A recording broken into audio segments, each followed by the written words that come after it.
Hey, hello everyone. It's been a while that I posted something. Um, it's been really busy last month. Um, yeah, very busy. First thing, I think we had like a winter storm back in January. I was planning to I was planning to invite somebody to come on the podcast and talk about a different topic that I had in mind, but we ran into a winter storm, and it was brutal. Like I think it's been a while that I had to shovel twice in a day. Like I had to shovel once in the morning, once in the evening, and again the next day. Um, Thankfully, the snow did not um, stay longer than a week. I think it stayed about a week in mid January, and then it started melting because the temperatures were slightly better. Yeah, it started melting right away. Yeah, talking about winter storms, I mean, um, oh, and then so I'm kind of fortunate enough to work from home, so I don't have to drive or anything like that.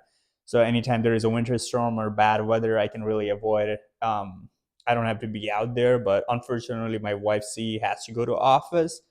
Um, yeah, C has to go to office. So like during those days, I had to. Um, I think there were one day or two where we went and kind of picked her up from her work, and the roads were pretty bad. I mean the roads were like I think the highways were pretty good or relatively good. They're cleaning it. Thankfully, we didn't get stuck anywhere.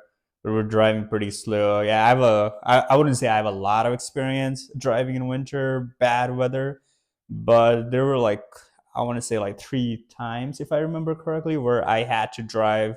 Like we got a really bad storm and I had to drive the next day. One was I had to pick up my friend in Des Moines, and I want to say this is like 2018, 19, where we got like almost a feet of snow the day before, and his flight was supposed to come to Omaha, but they delayed it. Um, but they canceled all the flights for like a couple of days. So he was coming from abroad. I remember, if I remember correctly. So the closest airport he could get to was Des Moines. Um, and then there was no car rental available or something. And then he kind of like messes me. I'm like, all right, cool, I'll pick you up. Um, it was really bad just to get to the highway. Until I got to the highway, I mean, it was bad. I was driving on the snow. There was nothing. It was not even cleaned up. It was so bad that I couldn't tell if I was driving on the road or I'm just driving somewhere else. Um, because it was all white. I mean, there was nothing. I was like, oh, I think I'm in the middle of the road. I think I'm still on the road. But until I got to that highway, it wasn't bad. But yeah, you couldn't drive like 80 or 90, 80 mile per hour or 75, whatever the speed limit was. I was driving like 10 less or 20 less because there were a bunch of patches where the snow was still glued to the road and they couldn't clean it up. But yeah, I drove all the way. Des Moines is only like 2.5 hour far away on a good day. Bad weather, like at around 30 or 40 minutes, right? I think it took me like, yeah, another 30, 40 minutes. So I got to the Des Moines, picked him up. Fortunately, Des Moines didn't get hit that bad with the storm. So their streets were all cleaned up. Now, driving back, we were fine until I dropped him off at the airport and didn't even think. I mean, and he had parked his car at the at the open parking lot, so there was no cover. There was no cover. I didn't even remember. I should have kind of stayed there and helped him to clean the car. I didn't even think of it. He said like, oh, it took him an hour or hour and a half just to clean his car so he could start, so he could like drive back to his apartment. On the other hand, I was fine. I was doing good. So all this time until I dropped him to the airport, I was fine. I didn't get stuck anywhere. Just driving slowly, carefully. But as I was getting out of the airport, a little bit further out of the airport, and trying to take this road to get to the highway. It was slightly uphill and it was not cleaned up. Oh, I got stuck there, man. I couldn't. My car would not be. My car was not able to climb the hill. I mean, it took me 30 minutes of back and forth, and I was like debating. Should I just park my car here and ask somebody to pick me up or take Uber, whatever that way, right? Um, and my car is just front wheel drive, so uh, in those situations, I mean, it was yeah. And Omaha is not a flat. You know, a lot of people when they think of Midwest, they think like a flat. Omaha is not flat. It got hills. I mean, it got low hills, so you have a lot of like ups and downs in the road. And depending on the area, not like all of Omaha, but like if you go to like around Papillion area, it's more flat. But if you stick to like mostly to Douglas County, yeah, we got small low hills. So like during the winter, if the light is on the top of the hill and you had to stop somewhere up the top of the hill, you have to really plan. Like, oh, okay, I'm gonna drive slow so I don't have to stop there. Because the problem in the winter is when the roads are not completely clean and there's a good snow on the ground is you cannot stop, right? As soon as you stop, I mean, on an uphill, as soon as you stop and you have to hit the gas again, the wheel is going to continue spinning. So what I do and most of the drivers do is like they kind of like slow down. So like they're still driving, but not like driving. So when it's top of the hill, we're expecting oh it's gonna be green and we can just drive off, right? Well, that's usually the plan. Anytime I'm like okay, the roads are not good and I have to stop on top of that hill because of the red light or stop sign or something. So that's my plan. I'm like already driving slow. So by the time I get there, it's green and I can just drive off.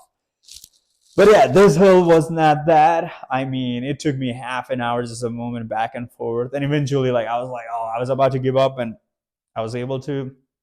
Because they were like a car they got away with it and it had enough momentum to do the hill. So I did the back. I kind of reversed as much as I could going down the road and then just kind of took it off and I was able to. So that was kind of bad experience. I mean, one of the experience driving in an winter storm. The next one was me and my friend went to Dallas for Thanksgiving break to visit our friends.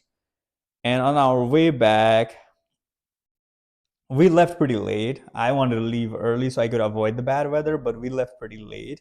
That as soon as we hit Kansas, yeah, I think once we crossed Wichita, it was snowing. So what I did was to avoid driving through the snowstorm. I took like route which would take me to the west of the Nebraska. So I'm going through like west and kind of like going to Omaha instead of like going this way. So I was avoiding all the snowstorm. But unfortunately, I mean, fortunately, unfortunately, that area was unfortunately it was covered with the snow. All the roads and side roads were covered with the snow, but the snowstorm had already passed. So I'm like taking this route. I'm driving like 20 mile per hour. Same thing. I'm like just following this Google map and I'm hoping like I'm driving in the middle of the road. Um, and I think I drove that area like so Kansas, like pretty much half the Kansas. So probably like that stretch, which would only take like 40 minutes. I was driving in that stretch for 2 hours. Thankfully, like once we reached Nebraska, a little bit further into Nebraska, that part of the Nebraska did not get any snow. So we could just drive from I think Beatrice to Lincoln, Lincoln to Omaha. There was no snow at all. And I'm glad I did that because the other regular route of taking I-35 to I-29 or Nebraska 75, and you guys don't need to know all this highway. I just know because I live around here. Nebraska 75. What happened was they got so much snow in that area that I think for a couple of days, yeah, it took a couple of days to clean that out, or at least a day if I recall correctly. So people were stuck if they were coming through Kansas City or any of the area. So that's kind of my two. Yeah, those are I think my two times that I had no other option to not to drive, so I had to drive. But usually I kind of avoid driving in the snow. It doesn't matter like how often do you drive in the winter when the roads are slippery, the roads got snow in them. It's not a good way. I mean, it's just prone to accident, right? There's You might be a very careful driver, but there could be other. I see people like driving like there's no snow on the ground. I mean, some people are just crazy. They drive just zip by you, zip by you, and thinking that nothing's gonna happen. But I try to avoid as much as I can and drive carefully. So yeah, a lot of winter things happen there, and then on the following week, so my wife and we were discussing on like kind of, hey, let's go check out some model homes, right? We were thinking of kind of like buying a house in a year or building one, whatever that is. So we kind of started to go to check out a bunch of model homes in the area. And let me tell you, I mean, this home is relatively new. It's built in 2010. I bought it around uh, 2021, like around summer 2021. So with the used home, what it is like, whatever you see, that's what you get, right? So I feel like the process was pretty straightforward. Of course, if there you got, depending in the market, if it's seller's market, then there could be a lot of bidders, so you might have to like bid a lot to get to the house. But that's a whole different story. But you are getting what you want. But for model homes or all the homes, the new build, there is like, if you're building something new, there is a lot of incentive, or you want to like, oh, maybe I don't want to have a carpet. I want to have vinyl flooring, right? I don't want to have a white window. I want to have black window. So there's a lot of like builders that can do some customization, other builders they cannot do any. And so there is like builders, you are able to do a little bit. Oh no, there are builder like Dr. Horton. I think when we talked with them, you cannot do any customization. There could be a little bit switch in floor plans, but that's about it. Then we went to Celebrity Homes, saw there a bunch of 6 or 7 model homes they had, and that one you can do somewhat customizes. I'm like, oh, I don't want this carpet, I want a vinyl here, done. Something in the, but nothing like out of ordinary, like, oh, I don't want a bathroom here, can you put it on this side? Nope, that's not gonna happen. And then there are other builders above that, semi-custom, right? You could do a lot of customization, but at the same time, I mean, not necessarily to the structure of the home, right? Hey, I want this bedroom on this side versus that side, but you could like put I don't want to stand, I want a bathtub instead of a standing bathroom for this one. They could do that, and things like those. So we were like kind of just going around the city. I mean, just going into looking model homes, talking to the builders, seeing what are the prices, right? And another thing, they tell you like, oh, it's 438,000, right? But that's a base model. Now, if you want to add a basement, that's another 30,000. If you want to have a deck, that's another 10, 15,000. So there's a lot of variety in this, and so yeah. So I think for a month, every weekend, like Saturday, Sunday, we were spending good 3, 4 hours just driving around the town, looking at different builders, looking at different model homes. Yeah, it was a lot of that. Fortunately, we found a builder that we really like. It's most of semi-custom, so we're kind of starting that process. But just 1 month of just going around town, driving around, it was brutal. I mean, two weekends.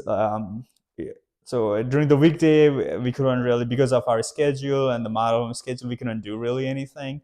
But during the weekend, I mean, like 9 or 10 o'clock, we'll leave the house, get back around 3 or 4. Same thing. So we're mainly looking in the Omaha area, like Douglas County, if you know. But they were like, oh, there's a bunch of other. So, and there's thing with the builders, like they'll build certain model homes in certain area, like, oh, you have to drive to this area to see this model home, but if you want to see that model home, you got to drive to some completely other area, which is like 30-minute drive right from there. Although Omaha is a relatively small city, but I mean, if you're adding, like, it's a 30-minute city, I would say 30, 25 minute, depending on you live. And what do I mean by that is, from the one end to another end. It takes about 30 minutes if you drive, right? But having said that, it still is 30 minutes of drive, right? If you're going from like, let's say 20 minutes from my home to this model home, and 30 minutes from there to that model home, and 30 minutes or 20, 15 minutes from that model home to some other model home. We, of course, did planning. So, like, whatever houses we were seeing in like in the same area, so we're not just driving randomly. But still, I mean, like, there's a lot of spent time just going and checking out houses. And in some areas, what we did, like, we went to see like specific home. Then we saw like, oh, model home site. We're like, oh, we're already in this area. Why not go check this house out, right? So yeah, I mean, like, at this point, I'm kind of just rambling about house hunting. But yeah, if you're building a house, in some cities, you still have that options. I don't think a lot of really older cities, you would be building at this point, right? You are usually buying new homes unless you want to really live far away. But in Omaha, it's still that option. Dallas is still that option. Kansas City is still that option. A lot of city around here is still that options when you could build a brand new home. It's another headache. I mean, yeah, and another thing with the build process is, like, depending on the builder, it might take somewhere from 6 months to 9 or 10 months, right? And what I mean is, by the time you kind of start, like, you sign and put like deposit to the builder, hey, like earnest deposit, that's what they call. By the time you put that, by the time that you put that to when it's like completely completed, or you sign off on loan, you close the home, right? Yeah, it can be somewhere between 6 to 10 month process, um, which we are doing. And I'm thinking of bringing. I should have by next week somebody. We have my friend, who's really involved in the real estate area. He's kind of like agent around here. We are kind of I'm inviting him to talk about real estate market in Omaha, housing process, right? A lot of people, when I started buying house around, when I bought this around 2021, actually I wanted to buy during the COVID time, but I just did not know anything. So I think that 2020, I just did a little bit of research. And the peak biking season for us around here, or pretty much everywhere in the U.S., is like spring, summer, and then during fall or winter, it kind of dwindled down. But spring and summer is the most point. But during 2020, there was COVID, and I mean, houses were like, I think I had them enough money, but I just did not know enough the process. Some people might think, oh, you need 20% down. That's not true. Uh, you could go down. You can, if it's a first time home buyer, 3% down. Um, if you are buying a second house, depending on your mortgage situation on the house, if you're selling or something, 5%, 10% down, right? Like things like those, I just did not know. So 2020, I kind of started looking for houses. I'm like, oh, it's kind of, if I'm staying here in Omaha, it's better for me to have my own place instead of renting it, right? Uh, because you might be paying with owning home, you might be paying like $100, $50 more. There might be a little bit of maintenance expense, right? But at the same time, you're building some sort of equity. Whereas when you're renting it, you're just paying that money. It's not, you're not getting any equity in return, right? Whatever your rent is, and that is the case in a bunch of smaller cities in the Midwest. Maybe that wouldn't be the case in like California or New York, where sometimes renting is definitely cheaper than getting a house and getting a mortgage. Because owning a home, there's a lot of other expenses associated with, like a maintenance expense. You got your property taxes that you don't think of. Things like those kind of add up. So you have to kind of look at, hey, does renting make sense or buying make sense based on where you live at. So we'll be talking about um, those things, talking about interest rate. Right now, the interest rate is very high. I mean, it's not high compared to 2023. It has kind of decreased a little bit, but it's been high at least since past 2008, 2009. We had a really good years or good decade of having low interest rate, and now all of a sudden it's high, and people are so that has kind of decreased the demand.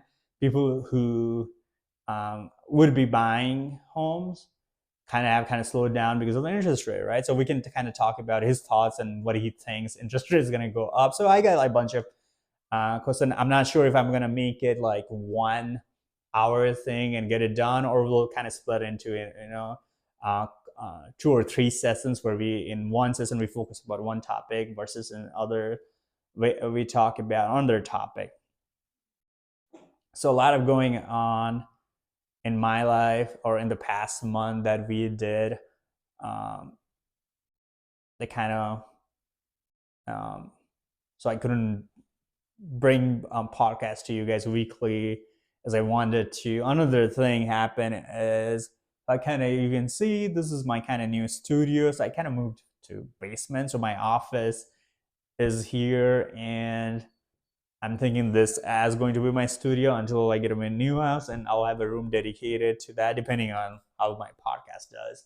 But this is kind of studio, so I was kind of setting it up. Oh, this is another story, another thing where you think like buying all these items. Like I bought this chair, this table here, plant, um, painting, like I don't know, man. I haven't like bought anything. I mean, I would say like I bought my couch, bought bed, once in a while, but I didn't buy like small furniture like this, and I was not expecting. I mean, there's so many variety and so many options, so many price ranges, and comfort ranges, right? Some couches look nice, but you sit on it, but like, oh man, I just want to get up.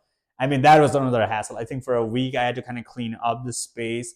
I had a roommate that was staying on the basement, so he kind of had to move out because his work initially it was remote, but now they want people back in. So unfortunately, he had to move out. So I kind of like cleaned up the space, sold all this, sold um, or put it on free on Facebook Marketplace. So that I did for that for a couple of weekends to clean up this area. Then I started purchasing stuff, um, like this chair, this table. So I had to go. I mean, furniture buying is another process that you have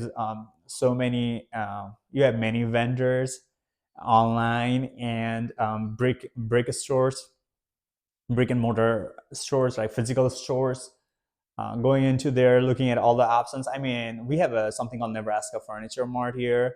That's really popular out here. I mean, if you go there and look at some of the prices, it's mind-boggling. We really liked this chair, and it was comfortable. It fit perfectly on this space. But if you look at prices, it was like $399 or something. I was like, is this is just a chair? Why does it cost $400? Right? I mean, and maybe like I said, I don't go out and often buy all these shares for me to know the prices, but it doesn't seem right. And online you can get even online sometimes like you look at share, I'm like, does this share cost really that much? And with online, one thing is, of course, you could return it, but but at the same time, you really don't know what you're buying. You can look at the styles, but like comfort level, is this shirt comfortable or not? Can't really tell. So I don't know. That was a heck of a process. We had to go through like one weekend, like Saturday, we are going to this store, Sunday, we are going to that store.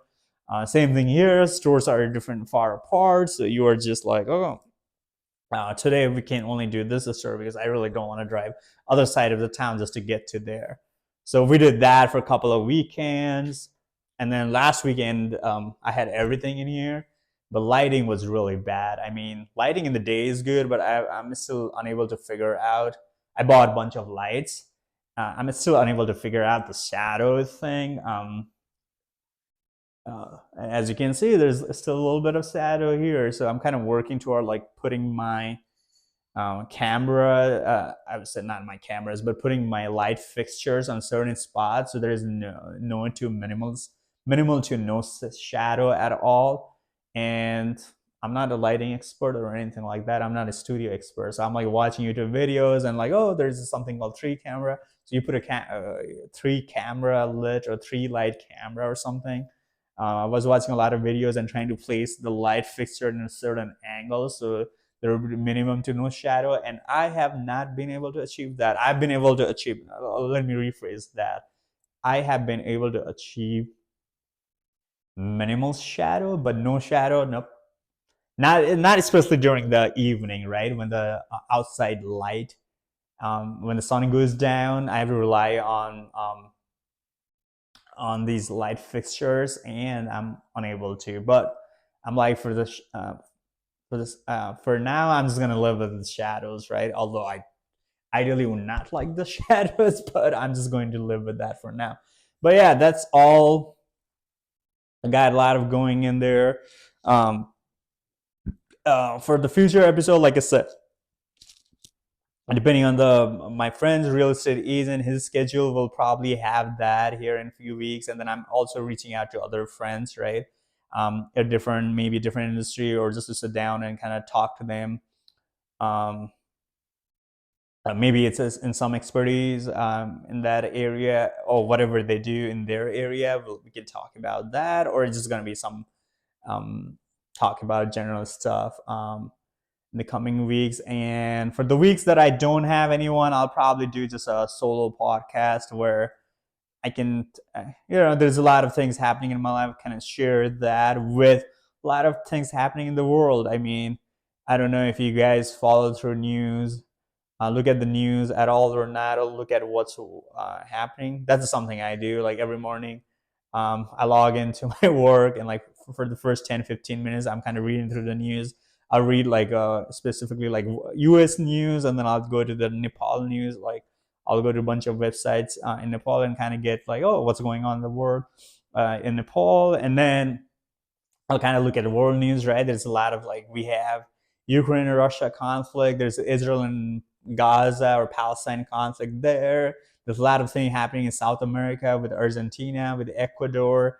Um, there's something with the land issue with Guyana and I think Venezuela. So there's a lot of things happening in that part of the world. In Africa, we got Kenya doing visa free. So I was like, oh, what does that mean, right? I'm looking at that, and of course they got, I mean, different conflict in Africa at all. Oh, another big thing in Asia is Myanmar. They're going through, I guess, their conflict where military dictatorship versus people who don't like military dictatorship, right? Um, so there's that. Pakistan election with Imran Khan. I don't know if it's sentenced or jail or whatever, the, I guess, the military dictatorship, or I guess military party, not wanting to do election, or not wanting him to participate or something. So doing that. I mean, there's a lot of things happening in the world. I mean, so I can kind of talk about, give my perspective, or what I'm here. Not necessarily my perspective or opinion. Like, who am I to have opinion on the world conflict? But like what I'm hearing, so you guys can kind of like, okay, yeah, what's happening? Spooky. My cat is just meowing. She wants to play right now. Her schedule is slightly different. I don't get it. Like sometimes he wants to play in the middle of the night. Sometimes he wants to play during the day. And she'll just meow for attention. Come on, come on, come on. But yeah, I'm thinking of thinking of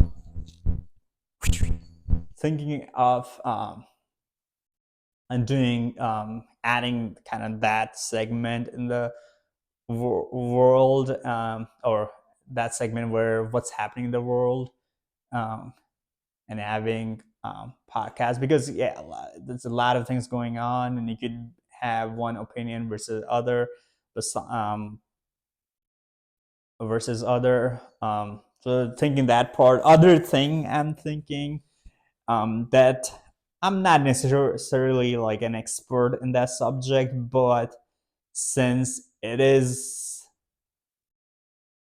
I've been in that field, so something with like stock investment and that I've done so far, I can kind of talk about that, talk about like retirement savings, or the places to save your money. So that could be like somebody who's starting their job out.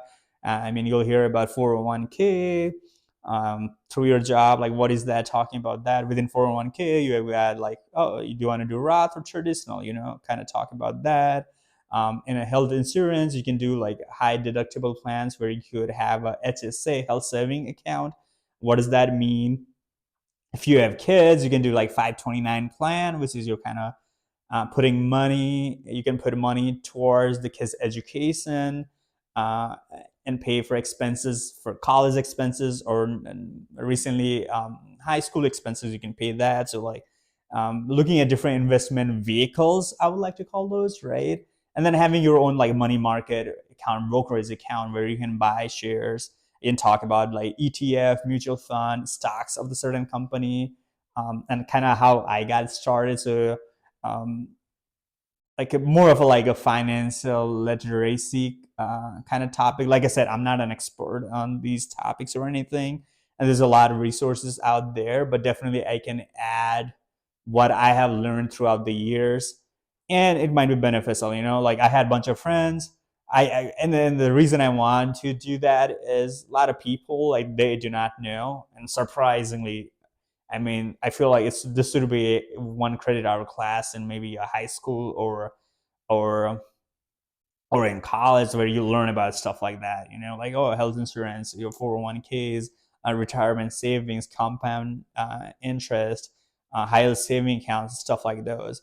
Because I had a bunch of friends for like 4 or 5 years early in their careers, they did not put any money into their 401k. And I mean, I don't want to go in the tangent, but in 401k, what happens is like most of the companies will have certain match, like, oh, if you put 3% of your salary, they'll match that amount up to 100% or 50%, whatever it is. And you're losing that money from the employer, right? There's some money you have to put, and the employer will put some money, and you're losing that amount because you didn't put any. So kind of top like, and they didn't put for 3 4 years. And there's something called like compound interest, which pretty much means that the earlier you start putting money into all these investment vehicles, as you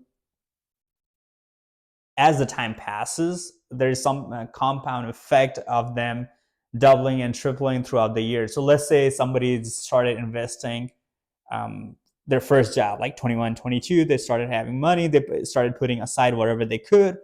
If they put a certain amount of money every year and until their retirement, whatever, 65, right? Those people will come above than the people that will put like same amount of money and they started at 35 till 65, because of compound effect, because they started a decade earlier, right? So so my goal, or I guess my objective here, is kind of explain that and help or help contribute as much as I can from my knowledge that I have on financial literacy. So I already have content on that. I have to kind of think about how do I want to organize it, and present it to you guys. So look forward to those, and those will be mostly applicable to the United States. I don't know if different other countries have HSA, or I bet other countries have similar to 401k. It might not be called 401k. It might be called like pension fund in the back in the days, right? So um, yeah, some examples, of course, investing is, I mean, doesn't matter where you are. Um, it's always applicable to anybody, but um, most of my, although like the broadly, it can anybody, even if you're in Nepal, India, Australia, that will be applicable. But the specific knowledge is going to be US specific because that's what I know. Investing in stock, you can sit in Australia and invest in stock, right? That's relatable. But putting your money in Roth versus traditional, that is specific to US. I don't know what Australia has to a certain extent.